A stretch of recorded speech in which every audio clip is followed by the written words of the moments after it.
Hello, my friends. Greetings. Welcome, welcome, welcome to the Real Talk Show with Dr. India White. It has been a while. I'm so excited to see each of you guys. I hope that you're having a wonderful Thursday.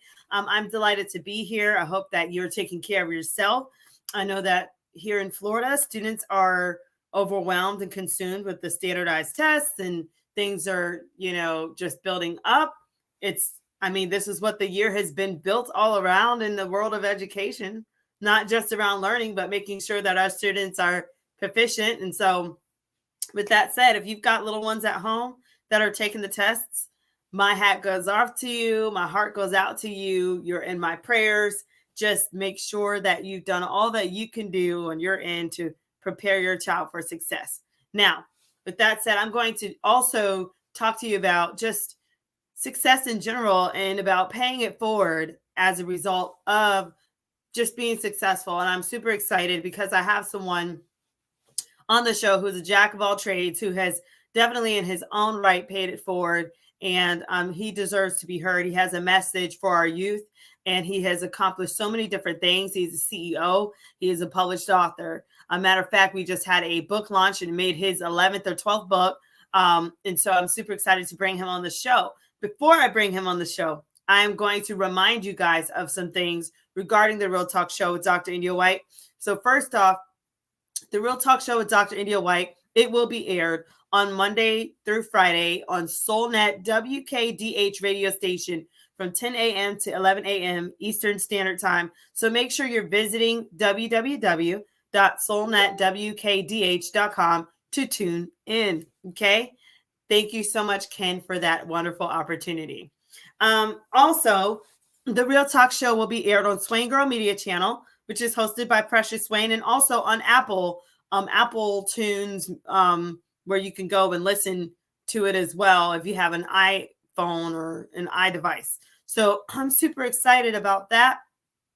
Make sure you're checking that out as well. Again, it's on Swain Girl Media Channel. And thank you, Precious Swain, for that great opportunity as well.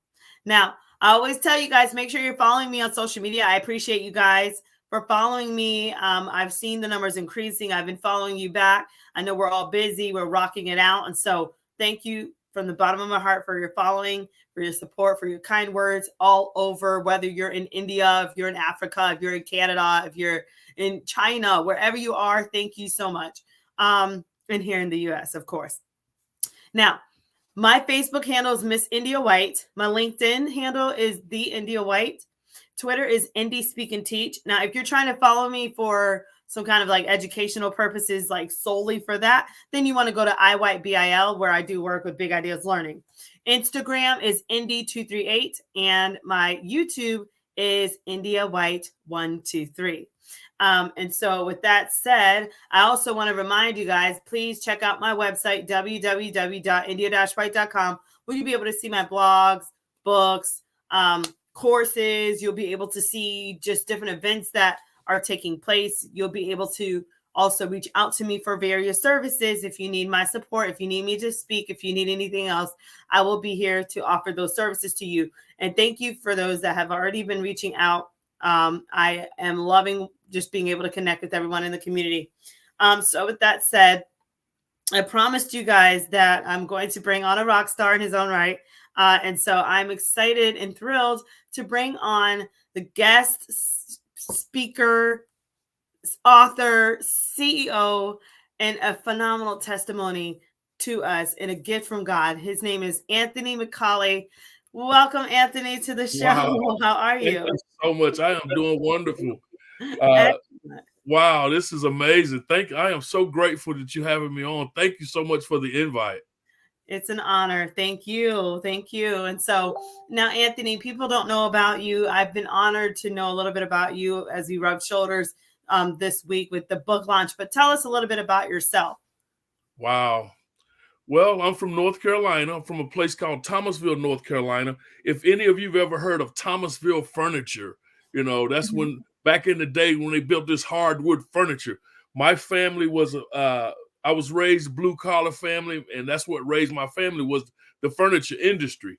And I grew up in that little city, so everybody knew each other. And actually, I was born and raised there, and I went through high school and everything, and then I went through some areas of playing sports, and was a great standout in playing some sports, and ended up with lots of injuries and resentments of not going to play any college ball and not having anybody pour into me. Just had lots of resentments at that point in my life, and but yeah, life was good growing up. I don't everything that I've been through is not a reflection of how my parents raised me. So there were some lived experiences that came along with all of that, and I'm pretty sure we'll touch on some of that later on in the conversation. But I'm just I want the audience to know I don't look like what I've been through. So it's just Oh, wow. Well, maybe you can elaborate a little bit on that. So I heard that you said that you're from North Carolina. I know a little bit about you, that, you also are a business owner and things like that. But before you arrived at this era of success, you spoke about how your parents raised you, and just basically you've gone through some things that you've had to overcome. Would you mind sharing some of that with the audience? Maybe you can inspire someone tonight. wow. Yes, I would love to pour into the audience tonight and let anyone know. And if someone is tuning in that's dealing with something, and you may hear something, take what you need from the conversation and leave the rest. Okay, because it may not pertain to you, but in some kind of way, everything I'm going to speak about pertains to you in some kind of way. So let me tell you guys something. The why, the problem, the obstacles, and the challenge I've had. Addictive behaviors and substance use and abuse is a sign that a person is having some undealt past traumas, which lead to low self-esteem and isolation due to fears of people judging them. Okay, this leads everyone around them and even themselves not knowing who to trust. And along with that, you continue. I've been on this downward spiral of negative and destructive behavior, guys. In the late 1980s, there was an epidemic that hit Black communities, okay? And it was an epidemic of crack cocaine.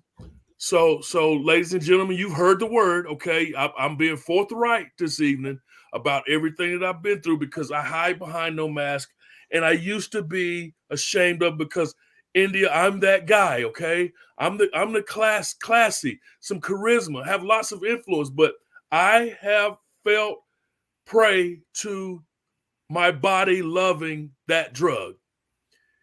Wow. Inside of all of that, there was some moments of it didn't all my life was not all centered around it, because there was things that I built along the way. Right. I had a family, I was married, I got 2 daughters that have a great relationship with them now, as well as the mother of my children. And happy Mother's Day to all you ladies right now. Well, thank you. If it wasn't for you guys, if it wasn't for a lady, I wouldn't be here. Because my father, 2 vessels came together. But ladies and gentlemen, I'm that guy with lived experiences of addictive behaviors that I was in and out of.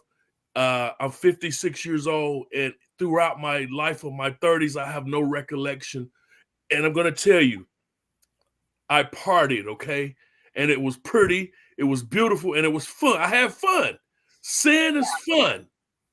Until I got to some points where I found myself in some gutter experiences that were dark.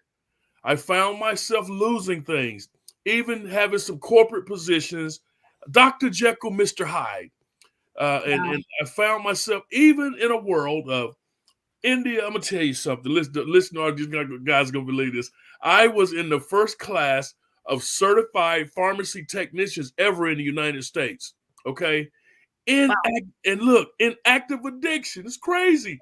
Then I got accepted into pharmacy school at Wayne State University, doing things in the daytime, but on the streets at night. So I have book smarts and street smarts. Wow. Okay? Then I ended up doing a 28-year bid on the in a tractor trailer. I did a tractor trailer career. But India, thank God, I know that every city that I've been in on a layover, I knew where to go to get what I wanted. And I would get in that truck and drive around the United States with those residuals. And I might give myself some time to sleep it off, but you can't sleep it off. And you got to get up in a day and drive. So I thank God that I didn't kill anybody on this street. Yeah. This hurts me so much when I talk about it.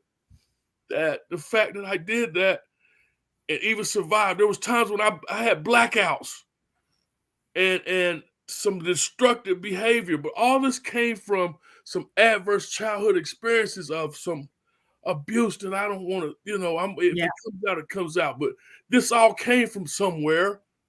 The resentments of not, there are some traumas that people deal with. And so there were some times when I found myself on the streets in places that I know I shouldn't have been. But the only reason why I was there because they had what I wanted. And I knew at an early age of 17 years old, I turned my life over to Christ. Now you've already heard some things, but so what happened? God kept me because I've been to jail. I've been to institutions and I've died 2 times. Wow. Tell us about that. Yes, I found myself to a point where I got to the point where I did not like dealing with street level drug dealers. I wanted to go where they were. Where are you getting it from? So I had enough charisma, enough manipulation where I could meet the kingpin in any situation. Okay, can you explain the kingpin? Only for those that might not understand. The kingpin is the top dog of all the where you get your supply from. The big guy. So I mean, how does that start? Do you just walk up to someone and just say hi? Are you? I mean, I'm not saying I'm just saying for people that don't just have no recollection of that type of lifestyle. Were you out actively kind of like asking people, or was it just kind of like an understood way of life? I don't know. What happens is you have a street level kid, and they're usually kids who are selling drugs, okay? And I'm spending tons and tons of money with this child, okay? Someone I'm old enough to be his father, but he has what I want. And he can talk junk to me, he could treat me any kind of way, he could disrespect me, all because he looking at me like, oh, you are, and the stereotypical name that comes along with what I was doing is called a crackhead, okay? That's the stereotypical name, and that's the label that I had, okay? But on the streets, I didn't want to deal with that little young boy because I knew somewhere there was a bigger supply of all this money I'm spending. I should be getting bigger quantities and more quality, because by the time he gets it to me, he's added these additives in it that can hurt your body. That's not pure. So I could get to the big kingpin and have a pure product that my body said, wow, God has already given us everything we need. The serotonin, dopamine, the endorphins, we have already been given those things naturally. And when you introduce a mood altering chemical into it, your mind is like a hamster on a hamster wheel going, and your body says, my goodness, what is that? Don't even eat. Get me some more of that. So I would manipulate my way to the top where the drug was fresh. Nobody added anything to it, and it was uncut, which was kind of insane, India. But I said, if I'm going to spend all this money, and I'm taking money from my family, my household, on leaving out on a Friday and leaving my wife, my ex-wife, who's a friend, she's the mother of my children. We have a great relationship, leaving them high and dry with the bill money, with the money that was supposed to buy groceries and clothing for my children, and daddy's gone, and then I come back in thinking it's okay for me just to come back home like nothing's ever happened. She got exhausted. She got tired of my mess. So at some point, I exhausted her. And I take full responsibility for that. But I had to make amends. Yeah. I had to make amends. Did you ever try to seek help when you were in that state? Did you? Yes, that's another thing. At some point, I went to my wife on a gym, because at this point, look, I'm in ministry. And I'm working, I'm making $80,000. I'm making $80,000 a year. When you say ministry, I'm attending a church on a regular basis, sometimes, and I'm also on men's fellowship, pouring my heart out, trying to get help. But people are going, man, we can't believe you're dealing with that, man. You don't need to tell everybody your business like that. But at some point I said, honey, and she was a nurse practitioner. I said, can you please help me? I don't want to keep living like this. Can you help me with this? And she said, no, I'm not going to help you with this. I can't believe you're the man of this house and you're dealing with this. My biggest fear is that you're going to end up on my nursing unit with a heart attack. And guess what happened? That's exactly what happened. Wow. So you were in church when all this was happening? Not the whole time. But part of it you were. Yes, part of it I was. And that's the beginning of my marriage when I was 30 years old. Yeah. I was doing very well. The kids came along. My kids were conceived while I was in clean time, thank God. You know, they were conceived while at those moments when I was clean. And after that, it seemed like I was escalating on my job, and I ended up being a director of Pepsi Cola in my hometown. I was doing big things. Doing big things. And for some reason, that thing reared its ugly head, and I thought that I could just do just a little bit. But my question is, how did you get re-exposed to it? Did someone just approach you? Did you seek it out? Because I mean, you're doing great here. So why the relapse? Like, I don't understand how that just, happened. Like you've got a family, you're in ministry, you're doing great. And then this happened. And I know it was the enemy, but can you explain to us, like, because there are others dealing with this. Yeah. I don't ever want anybody to look at heroes that enter the show and think, oh, this is just a one time. No, there are thousands dealing with the same thing. Yeah. So how does this happen? It seems like you had everything and then this happened. So what was there a trigger point? Did something happen? Was it stress? What took place? And see, that's a great question for someone like me, India. Thank you so much for asking that question. And I was labeled as a chronic relapser. That means I could go 6 months, I could go a year, but money was a trigger for me. I could find myself thinking I would let my wife handle all household finances, check going straight to the bank where all I had to do was drive home. Well, I get a little cocky. This time I'm going to cash my check before I get home, and all of a sudden I could start smelling it. I got a pocket full of money. I got a pocket full of money, and my stomach starts getting that feeling that I know I had every time I would go through the ritual of getting ready to use. I would smell it. I would feel it. My stomach would always get irritated. You never had any, did you ever have any, warning, like angst about you, like any kind of like, oh, I probably don't need to do this? Or did you have any dreams, or any kind of red flags, like I might need to shy away from this? I did. I would get my attitude would change. Instead of me calling, instead of me using the tools that I needed, my tool then was talking to my wife, and she had enough.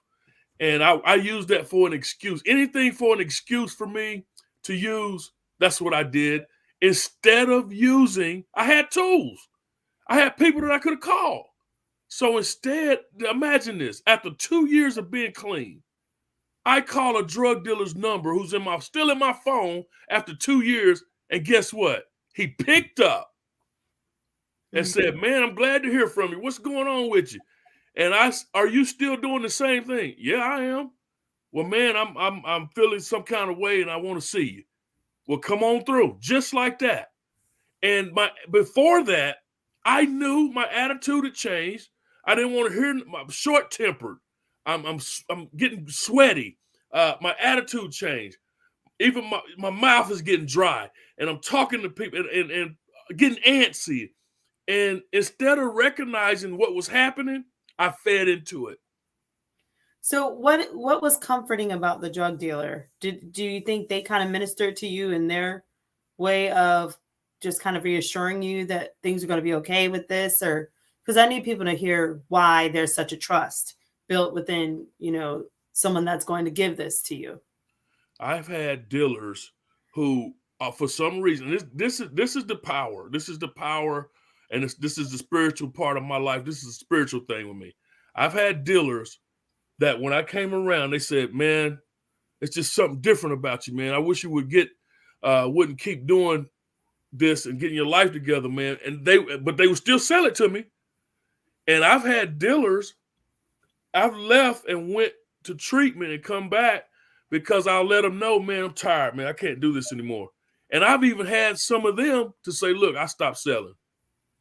So, man, after you left and went to rehab, man, I stopped selling myself, man, and got me a job. So I've had that to happen. Wow. And the favor of God on my life, I actually have had some drug dealers to say, "Man, this is just not you, man. What happened? Who are you? Why are you?" So I had to explain to them, "Look, my body, that product that you have and the way it makes me feel invincible, and it makes me go into places in my mind that I have never been before. I love it. My brain," and it ended up being so addiction is a brain disease. People will argue with me, but I have seen a cross section of a brain of a person that has dealt with smoked crack and did cocaine, and the bottom part of their amygdala was covered and coated. It takes 5 years from a doctor's studies takes 5 years for that to even start to begin to heal. I'm at 6 years again, India. Thank God. I'm at 6 years right now being clean again. Congratulations. Thank you. This is huge. Not everybody comes out of an addiction, and so, I mean, I commend you highly for getting everything together. And so tell me, what was the breaking point of your victory in this? How did you know you were delivered and it was turned around? What happened? Was it, did you pray? Like, what happened? I found one of the top-notch facilities in the United States called Lakeview Health Systems in Jacksonville, Florida. I ended up going to Jacksonville, Florida, and I got what I needed from this program. There was a little white lady therapist that looked up at me and said, "I have read your resume and I have done some things." And look, I don't know if she Googled me or what, but she said, "I'm going to be your therapist and I need for you to have a breakthrough." She came at me from a whole different point. There were times when I would go to a rehab and institutions and tell you everything you need to hear just so I could dry out and get out. But this lady put a handheld mirror in front of my face, India, and said, "Talk to that guy in the mirror. Talk to that guy in the mirror." And I let it go. And I was like, "Mirror, mirror on the wall." I did not like seeing what I was seeing. I was not the fairest of them all. Once I released that, I got back on my spiritual. She said, "It's okay, Anthony. You are what God told you you are. That's what you are. Continue, walk in it now." And she told me, "Study the eagle." Wow. Study the eagle. And now I dedicated a book to her called Chronicles of Hope. She types messages to me right now and says, "Fly, eagle, fly. Soar, Anthony, you are soaring so high. I love you." And she said, man, she changed my life. God sent her to me. She put that mirror, she looked at me and said, "Sit down." And she got stern with me. This is powerful. And now that you're able to pay it forward to youth and do the same and help youth, and you're a testament to that. We all have a purpose. And that lady, that might have been her purpose on the earth, is helping you to get back on your feet again. And I mean, it was almost as if the dealers saw what she saw, but they didn't necessarily know how to put it in the right words. Yeah. That you had a destiny, you have a purpose. And so I'm going to talk now about how were you able to look beyond, that setback. And now you've obtained so much. I mean, you are now the CEO of Males of Distinction. Ladies of Merit Youth Programs. That's amazing. You're the owner of Gravity Drone Services, which I don't know much about that. You got to tell us because I'm really excited about knowing that. I mean, and then you're also a 3-time #1 best-selling author. I mean, not a lot of people can say that they've overcome an addiction and they've accomplished so much. I mean, some people are still in facilities, some people are in the grave. Yeah. So talk to us. How were you able to find your purpose and overcome? Wow. I knew, and even in the midst of darkness, God still would show up and show out in my life. There were times when I was locked in a hotel room with so much drugs trying to end it. And I was like, I can't keep facing this. I can't keep, because people looked up to me. People looked up to me. I'm able to, and it's a gift. I'm able to walk in rooms and something about my presence that God has given me that people are drawn to me. And now I said, you know what? I'm going to take this negative energy, this stinking thinking, and I'm going to turn it around and walk, and I'm going to see. I'm going to have enough audacity to create and walk in what God told me to walk in. So I said, I'm going to start mentoring and giving back. And I'm going to do it from a standpoint of being real. I'm going to let somebody know that this guy, this charismatic guy, this athlete, this guy that comes from a good family, used to get high. And the children, if any kids are listening to this, I have already done it for you. You don't even have to do it. I'm going to tell you, you don't want to do that. Right now, there's so many things going on the streets right now that you take one hit, you're dead. I'm dealing with people right now, but the overcoming factor, India, was for me to go back to the altar. I backslid, so I slid back. Wow. I backslid, and I knew my outlet. I knew my outlet was spiritual. So I slid back and came back home. I got back in the fold. I got back in. Thank God. And God started adding all these things to me. All these things to me. Wow. So he said, don't get weary in well-doing, son. I got you. Just don't faint. Wow. Just don't faint. It's going to get tough, but don't you faint. Wow. I came out. I wasn't even smelling like smoke, India. I was in the furnace. My story is the story of the prodigal son. I came back home and my dad embraced me. This literally, the story of the prodigal son was my story. I left and came back. I walked up to my family. They was having a barbecue. Just like the prodigal son, they were celebrating. Wow. And my dad said in front of my family, this was real. I'm talking real life. Yeah. My dad said, the prodigal son is home. Wow. And I said, I was looking, I had no idea a cookout was going on or nothing. I needed to get home to my people. Yeah. And I showed up. So I said, I know I was saved at 17. And I know they say once you're saved, there's something that just because you get saved, that's not the end.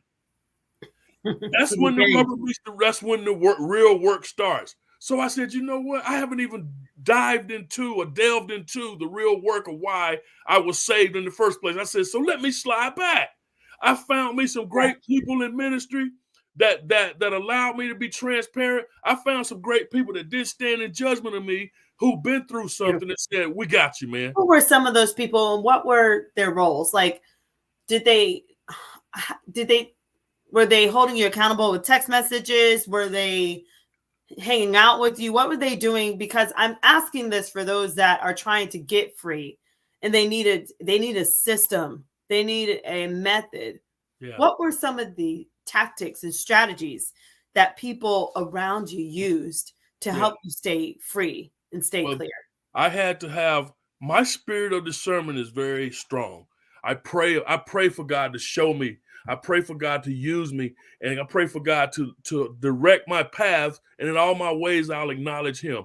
So I pray for him. If the people are not supposed to be around me, if they're not enhancing my life, Lord, please remove them.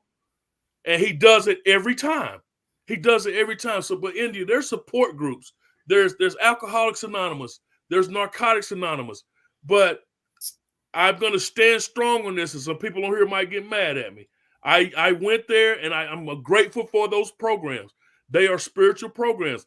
But how dare me keep saying, I know I'm a man of God, and I walk in and say, hi, my name is Anthony. I'm an alcoholic. Hi, my name is Anthony. I'm an addict. I'm getting in trouble. Oh my God, I'm getting in. Boy, but if that's what if you need that in the early stages to connect. I connected with some great people. There's people in there that don't believe in God, but that's their program. That's their church. That's what they do. But God placed me in front of some powerful people in some ministries that I've been in who were just like me, but do not tell the story like I tell mine. Right. They're hidden in it. I've gotten high with doctors. You know, I've gotten high with car lot owners. I dealt big time. We spent thousands of dollars on drugs. I've been getting high. I got high in the country club. Yes. And I had to tell one owner of a car lot, the biggest owner of a Ford dealership. I said, look, man, I can't do this anymore. We need to get our lives together. More importantly, I'm gone. Because I camped out in his house in this 6,000 square foot home. I camped out there. Every day he went to a safe when we got high. Did his family know that he was involved in that? His family knew, but they stayed away from him. Because when you're up like that, they say, I'll just stay away from him. He's going to kill himself. And all the man wanted was, I need you to, here's $1,000 a day we smoke dope. And you talking about hurting and pain and not eating and sick and just partying all night and blacking out and hallucinations. And man, I've taken my body to some places that I'm just grateful that I'm here. I'm very proud of you for doing that. And I'm so thankful for your transparency because you're going to help someone else be free, and to those that, you might have been addicted to, whether it's alcohol or a drug, and you're able to relate to this, feel free to chime in, feel free to message me and message Anthony and let him know how thankful you are for his transparency. Because I can tell you, not everybody is coming out of addiction strong and then becoming a business owner and then paying it back to you. That I don't hear of that. I think that you're a walking miracle. And I know you spoke about, having those programs, Alcohol Anonymous, but at the end of the day, you said you got your deliverance at the altar, and so talk to us about your faith and why are you a born again believer? What does that look like? Because I know people believe all kinds of things. So where are you getting this power from? I'm getting it from the fact that God used two people as vessels to get me on this earth. It doesn't matter what happened, how I got here, he used Mary and Bernard McCauley to get me on this earth. That I'm the firstborn. I'm the firstborn in my family. And I know that we are not just here all willy-nilly to be put here just to be wandering around while you're working on your dash. I was born in 1965 dash. Okay. There's an end date to that dash. I don't know what mine is. You don't know what yours is. But my dash was like this, up and down, like the EKG chart. But now my line is straightened out again because I'm smoothing things out. So I'm making the best out of my dash. I was not just put here. If you listen to me, you was not just put here. Each and every last one of us has a purpose for our lives. We are beautiful and wonderfully made. You are not just fly by night, a mistake. You are not a mistake. You were put here for some reason. You can touch people that I can't. I can touch people that you can't. And all of us are here for this is not a religious thing. It's a divine, spiritual, Holy Ghost filled. You are to be filled and delivered and walk in that. All this is we're walking in right now is this shell. Up under here is spirit. Wow. So talk to us about your born again experience. Is that what helped you, you think? You talk about being spirit filled. I know some people don't have a clue. Maybe you can elaborate on that. what did that feel like? What was that all about? Oh my God. When I did it at 17 years old with a friend of mine who was a mentor, still my mentor to today. He never, ever judged me. He knew exactly what I was going through. He would talk to me and he would love on me in the midst of, he'd see me drinking a 40-ounce beer and would sit there and talk to me about God. And I gave my life to Christ. But to go back to the altar and what he did was he planted some seeds inside of me that kept me, because Wow. this is insane to be sitting somewhere getting high and reading the Bible. People Wow. will say, man, you are a hypocrite. No, I knew where I could go back for safety. And I knew where I could go back for safety because there's people in the Bible just like me. People have done some things that are worse than me in the Bible. But I knew my safety. I knew my safety. Even walking around with a backpack on my back, I knew my safety. So when I slid back and came back home and went to the altar and threw my hands up and began to shout and God bathed me again in the Holy Ghost and speaking in tongues, and I was dancing around. I felt it come off of me. Wow. And he said, now walk in your deliverance, because you've already tried it Anthony's way 70,000 times pi plus infinity to the third power. You've done that. Jeez. And you're still standing. So now, son, I got you. I kept you. I kept you. Oof. I kept you. You've already tried. So the bottom line is what I'm saying. I've tried it my way and it doesn't work.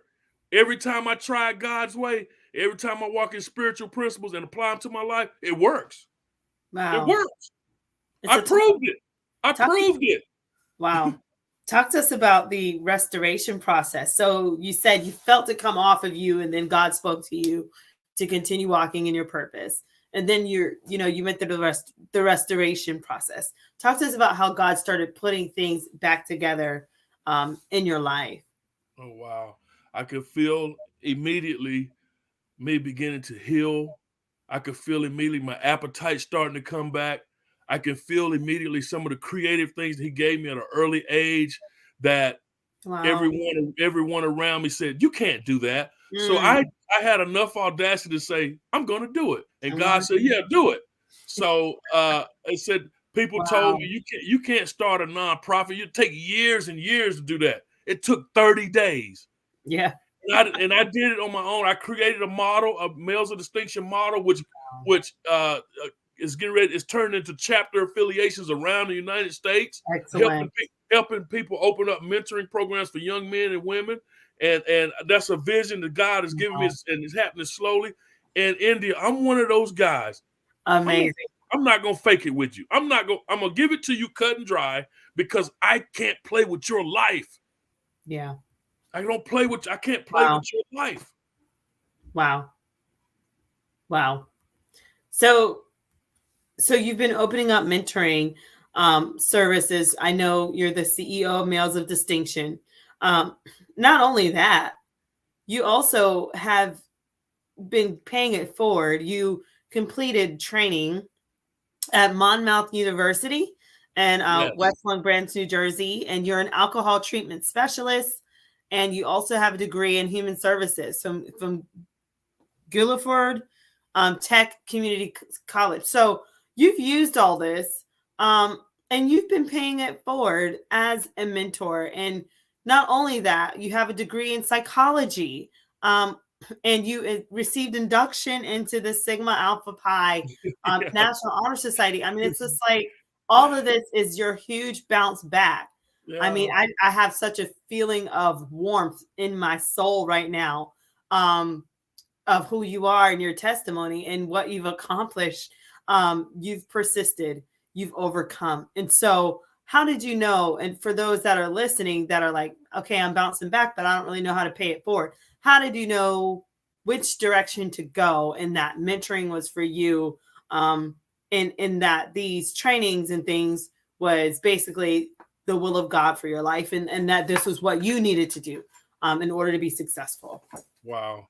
My thing was, and the mentoring piece is, I started out as an in-school mentoring coordinator with an organization. India, the town that I stay in right now is 85% white. Okay. And it's divided by a traffic circle. On one side of the traffic circle, the per capita income is 100,000 plus. You come out of the traffic circle and it goes down to 25,000 plus, 25,000 and below. So I deal on that side of the traffic circle where I found a group of young men and young ladies whose mother and father both may be incarcerated, who don't have a father figure. They don't have anybody to tell them they love them. So I said, you know what? I'm working for an organization that's been rooted and grounded here, but I seen another need of supporting my young men because they were drawn to me. I walk into a school and I'm like, all these young men. So some principals were hating on me, saying they called me the Pied Piper. They said, how do you come into school and you walk all these kids to class? I said, because they trust me. Okay. And I'm a place of safety for them. So I came up with and said, I want to start an organization. At this time, I'm married. My wife passed away coming up on 2 years. And she was a clinical therapist. And I told her what I wanted to do. And she said, quit your job. I got us. My salary will cover us while you build this. Give birth to this. She said, give birth to this. I credit the name Males of Distinction from her. Males is making achievable life enhancing strides. Wow. And she said, your boys are distinct because they're set apart. The ladies are married is marvelous, empowered, radiance, inspiring truth. Wow. And so she gave me that and said, go for it. So she was a major part of this, and I didn't know what I was doing. So the first thing I did was I said, you know what? Google, how do you start a nonprofit? And it gave me step 1. It gave me step 2. It gave me step 3. It told me what to do. I send some papers. They get rejected. I make a phone call. What did I do wrong? They said, what you did wrong, you didn't put your email in block number 9. Put your email in block number 9 and we'll approve it. Boom. So I said, wow.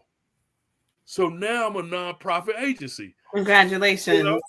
Yes. So I've been able to take the creativity that I knew I had in me. And even to the point when I was 16, 17, Indy, I would go out and buy a case of socks, clean socks, and sell a case of socks at the flea market and make a profit. You know, my dad thought it was the craziest thing ever. Like, man, I said, that's business, Daddy. That's business.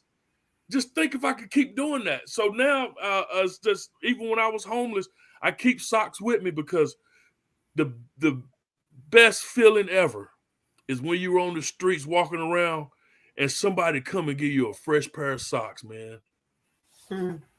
And or a hygiene kit, you know, just so you could go in a service station and brush your teeth.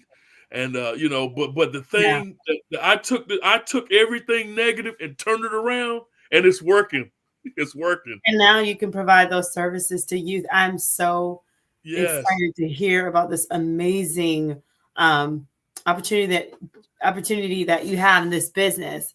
And so, I mean, talk to us about some of the work you've been doing. I know you've been going into schools and speaking and mentoring and just talk to the audience about what services you have provided and what what you might have in store as well in the future for anyone that might be interested in your services. Yes, thank you so much for allowing me to do that. That's a great question.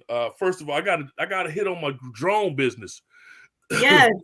So I am a FAA registered drone pilot.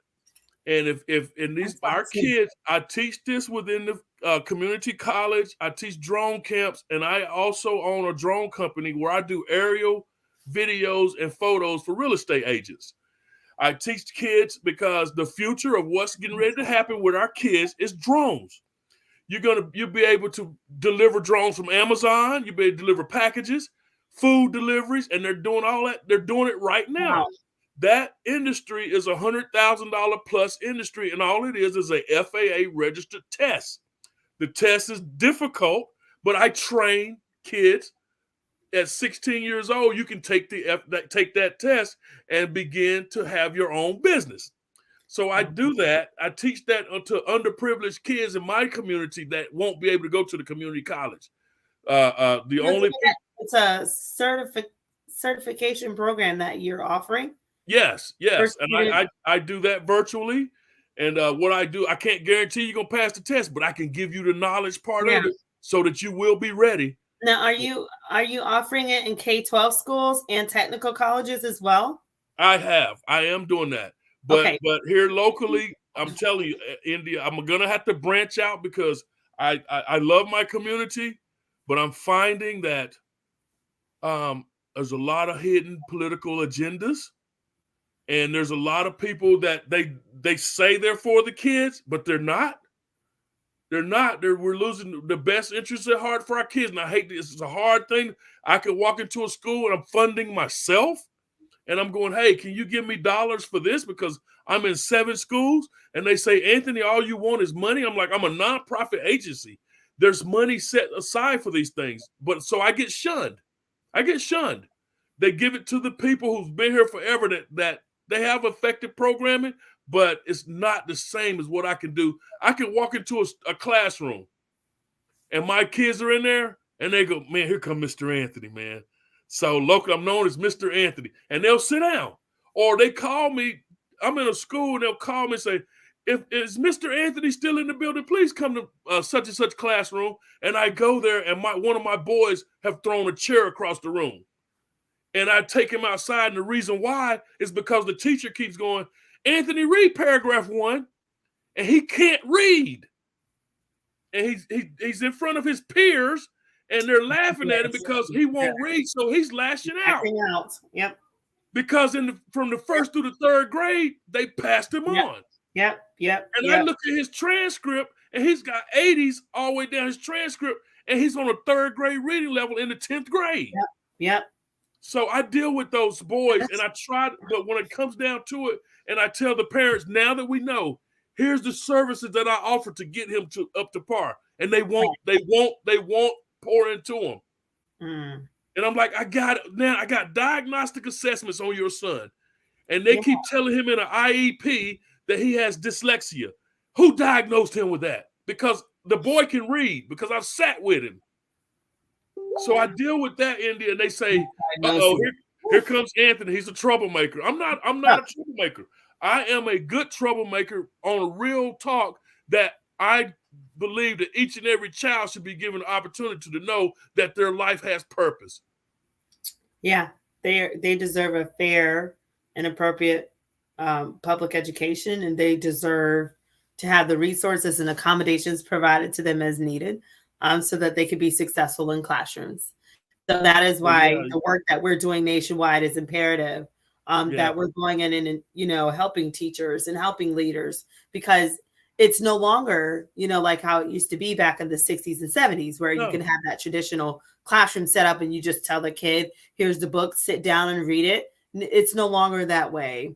We have to accommodate and provide reasonable appropriate accommodations and resources for all learners. So that's a little bit of a soapbox of mine. And I'm glad that you went there, and I'm glad that you're out in the field doing this work and that you're doing this drone thing. I think a great idea would be, you delivering your drone services and your drone courses to schools, and schools taking that up and adopting that as a part of their curriculum, or having you come in for like 6 week program trainings and things. Hopefully a principal or a school leader is hearing this and maybe they can invite you in nationwide. So I think that would be great. Now, because it's part of the curriculum. I know I got off track, but I also want to I just released this book, The Leader in You.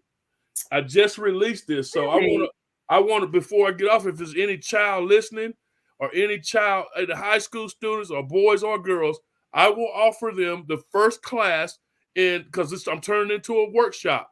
The Leader in You, Rise Up. I'm going to offer the first class free. And the first class free is You Are in Charge, The Leader in You. I will offer that free of charge to anyone that wants to just send me a message, and I'll come on and I'll do that leadership training with you. Wow. This is exactly what we need. Wow. This is powerful. So I know you're a 3-time best-selling international author. So how many books do you have now? I have a total of 11. Awesome. Congratulations. I tell you, once you write one, it's over. You just I can't know. stop writing them. I can't stop writing. It's like your brain just won't stop. I know. And I do them Congrats. right here in my office. I self-published these books, and I put this together, man. Amazing. And it's all, Congratulations. the leader. This is the proof right Excellent. here, and other ones on the way. Wow. Inside of this one is 2 books. I wrote a comic book called The Choice. Wow. And I didn't know what to do with it. It's illustrated and everything. So inside of this book, The Leader in You, that's why I want every kid to, I'm developing the workshop. Every kid get this in the workbook. Inside of here, it tells about a young man who was succumbed by gang, and because his mother was the head of the household, daddy passed away. So he wanted to help his mother.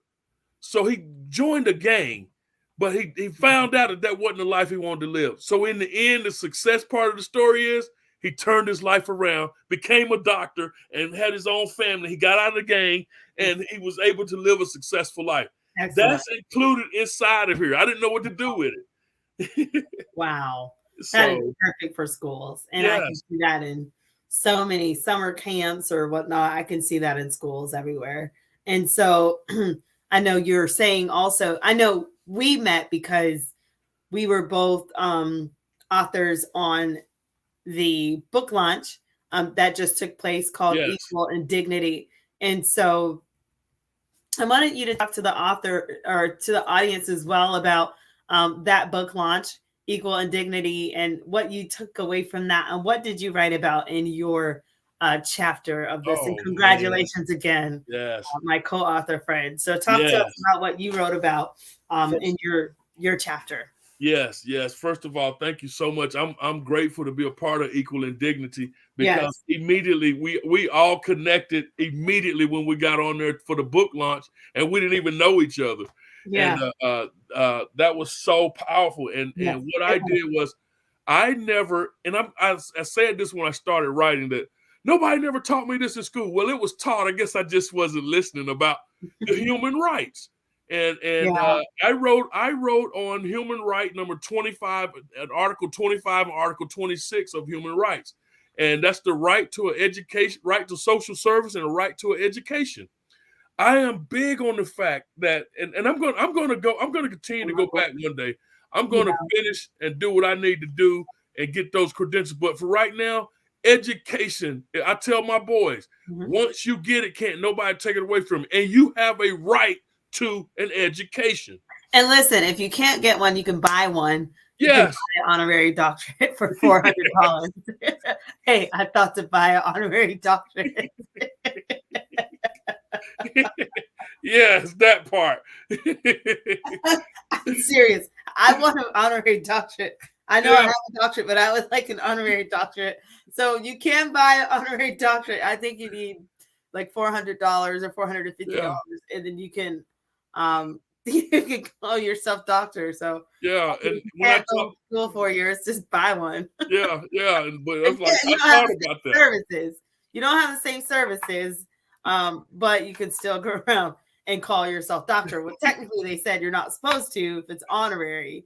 Right. You're only supposed to say that you have an honorary doctorate and whatever, but some people do it anyway. But I did think about buying one. I'm still thinking about buying one. I have to, but when I talk to my brothers and sisters over in Africa, Tanzania, Nigeria, they immediately start calling me Dr. Anthony.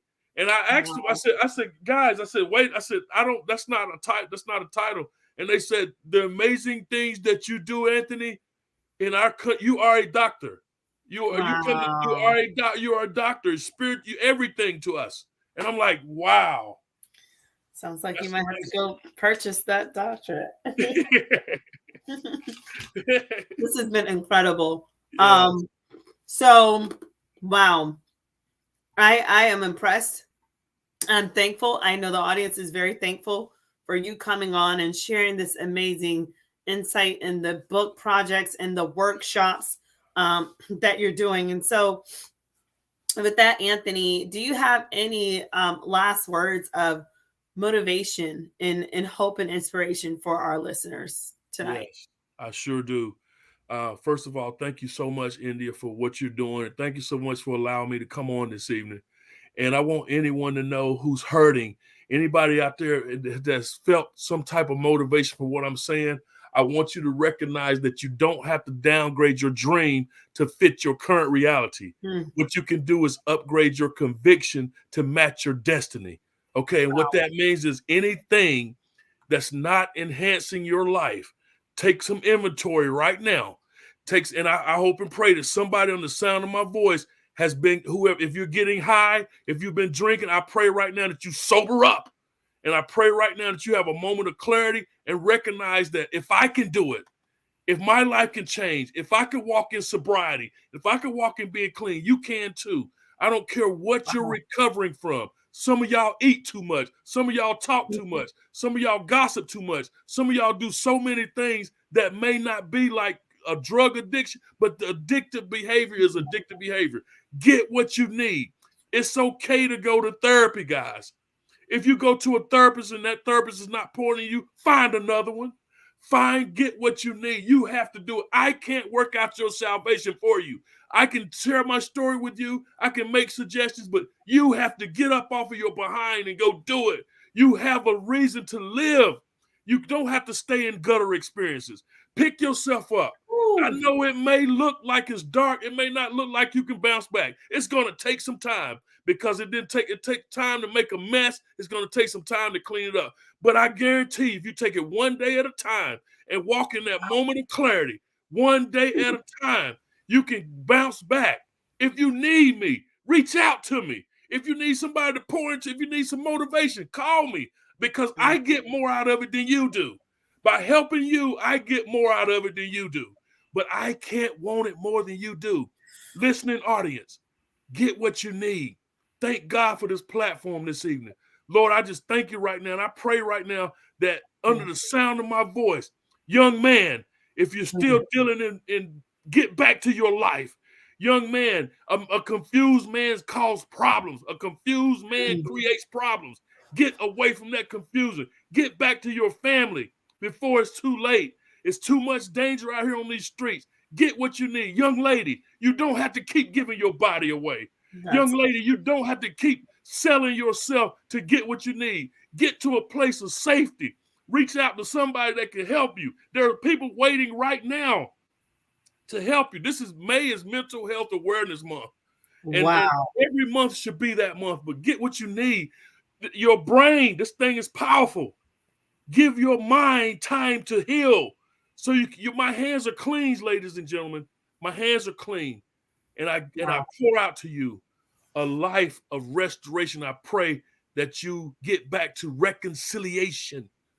If you've backslidden, if you're a young man or a young lady that found yourself in ministry, slide back. Come on back home. We waiting on you. Get back. And if you walk into a ministry and it don't feel right, get out of there and go find what you get to the one where you need to get to. Find you a Bible-believing, Holy Ghost-filled, fire-baptized church that you can walk in where people can help you, to have programs.